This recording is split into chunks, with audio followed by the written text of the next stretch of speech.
Welcome to tasty cook. இன்றைக்கி நம்ம வீடியோவில் பார்க்க போகிறது ஒரு அருமையான கீரை கடையல் ரெசிபி தாங்க. இன்றைக்கி நம்ம பார்க்க போகிறோம். ரொம்பவே ஹெல்த்தியான ஒரு ரெசிபி தாங்க. மத்தியானம் லஞ்சுக்கு ரொம்பவே அருமையாக இருக்குங்க. கீரை கடையல் பார்க்க போகிறோம்.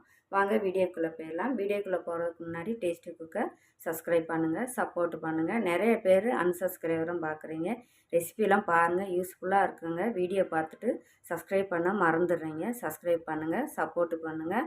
நமக்கு இன்னொரு சேனல் இருக்குங்க, தேவிஸ் கிச்சன். அதில் பிரேக்ஃபாஸ்ட், லஞ்ச் காம்போ, டின்னர் ரெசிபிலாம் கொடுத்துட்டு இருக்கேன். அதையும் பாருங்கள். இப்போ வாங்க நம்ம ரொம்ப சுவையான ஒரு கீரை கடையல் ரெசிபி பார்க்கலாம்.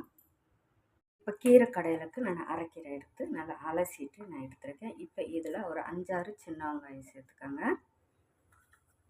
ஒரு 5-6 பல் பூண்டு பொடி பல்லாக எடுத்துக்கோங்க. ஒரு பச்சை மிளகா காரத்துக்கு கீரை எடுத்திருக்கேன்.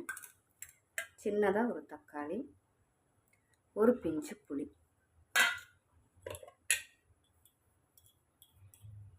கால் டீஸ்பூன் ஜீரகம். ஸ்டவ் ஆன் பண்ணிக்கோங்க. ஸ்டவ் ஆன் பண்ணிட்டு கால் டீஸ்பூனுக்கு கம்மியாக மஞ்சள் தூள். கீரைக்கு தேவையான அளவுக்கு தண்ணி சேர்த்துக்கோங்க. கீரை கம்மியாக சேர்த்தா போதும், நம்ம கடையிலுக்கு தானே. இப்போ ஒரு 50 கிராம் தண்ணி ஊற்றுங்க, ஒரு 50 மில்லி. இப்போ இது கீரை வேகட்டும். கீரை கடையும் போது நம்ம உப்பு போட்டுக்கலாம்.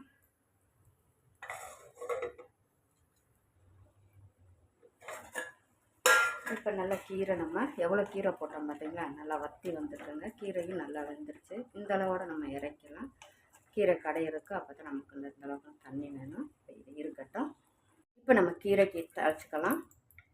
2 ஸ்பூன் அளவுக்கு எண்ணெய் சேர்த்துக்கோங்க. எண்ணெய் காஞ்சதும் 1/4 டீஸ்பூன் கடுகு. கடுகு பொரிஞ்சதும் கட் பண்ண வெங்காயத்தையும் சேர்த்துக்கோங்க. கீரைக்கு தேவையான தாளிக்கிறதுக்கு. இப்போ வெங்காயம் ஓரளவுக்கு வதங்கணும். இது கூட ஒரு வத்தல் கிள்ளி வச்சுருக்கேன், அதையும் சேர்த்துக்கோங்க. கொஞ்சம் கருவேப்பிலை சேர்த்துட்டு இதில் வதக்கி விட்டுக்கலாம். இப்போ இதை நம்ம கீரை கடையில் சேர்த்துக்கலாம்.